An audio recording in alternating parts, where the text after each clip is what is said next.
past, that he can look back and he can see what God has brought him through. When we were singing through many dangers, toils, and snares, I have already come. I don't think that there's probably a life in here today that hasn't had some things where your life was endangered, or where your faith was endangered, or your hope was endangered. I think you've all been there at some point in time. You've been in a car that was out of control. You've been on a spree in your life that was out of control. You were doing something that wasn't right, and you went through it. And we'd like to take credit.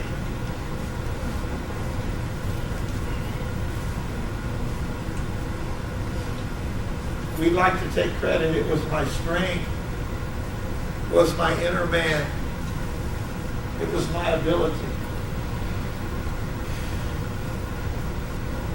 But God's grace has been more powerful in your life than you could ever give him credit for. Used to, when I was a kid, you could swim in the river, and it wasn't concerned how many tubes you had, or whether you had one tube or whether you had 6 tubes, because you had the whole river to yourself here at the Broncos.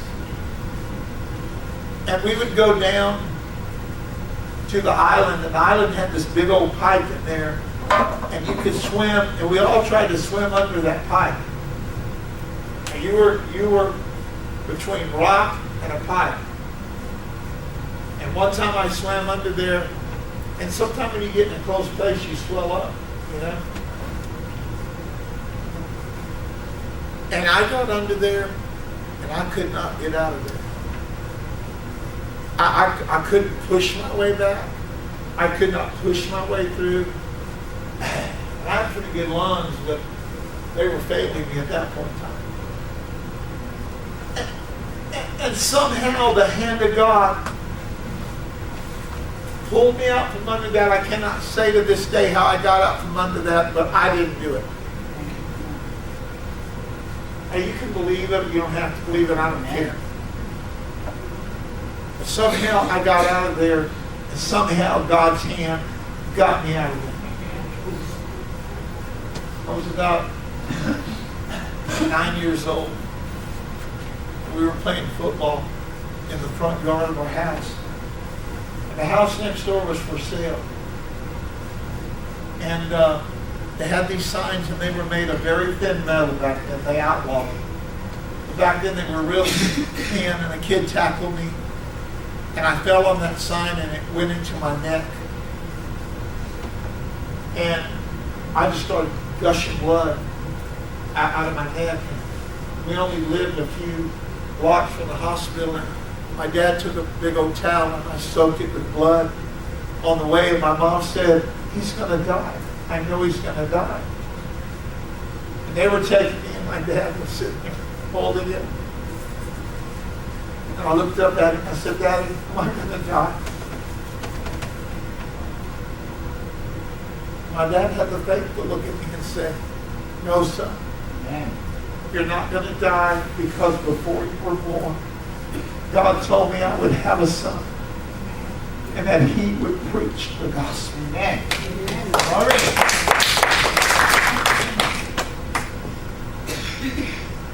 But I easily, and the doctor looked at me and said, "I do not know how he lost so much blood without the jugular vein being cut." But he said, "You are only a fraction of a 16th of an inch away from your jugular." I mean, that's a fraction of a 16th of an inch from you.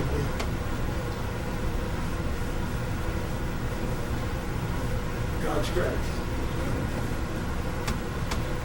But God's grace. God is good. That's a couple of my stories. But you know what? You have the same type of things where God's grace has kept you. Sure.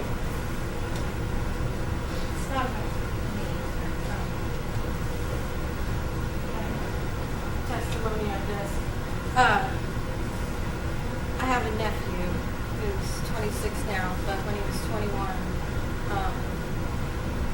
he was out celebrating a job and got into an accident. And the person in the other vehicle was killed. And I'm not trying to glorify what happened at all. But it took a long time before he was made to face what had happened.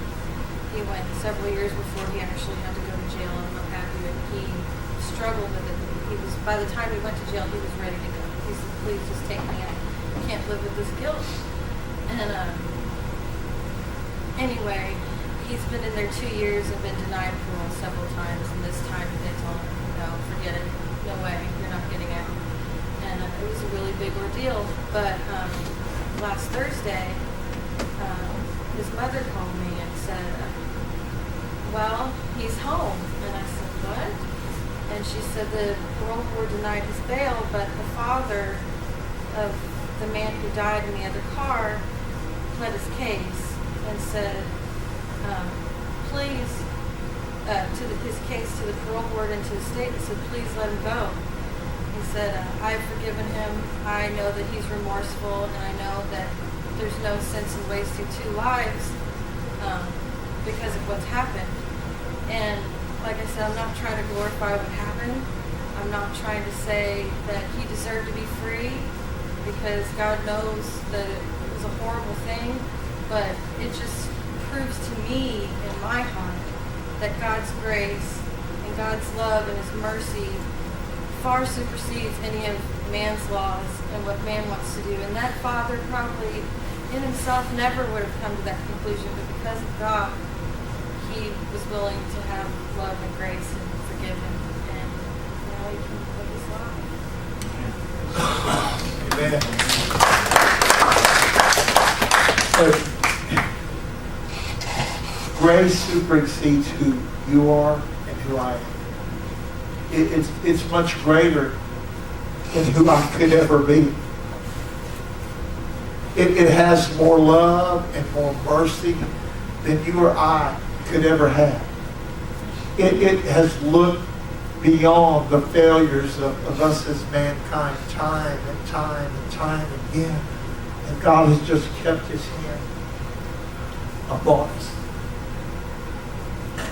Sometime when you have an experience with God and you don't have another experience with him, and your walk with God, let me tell you something, sometimes your walk with God can be hell. And people can make it that way.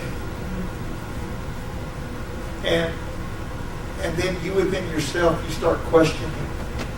You start questioning God, you start questioning the calls, you start questioning everything within yourself, and you're challenged at every crossroad in your life, and some of you are at the crossroads right now.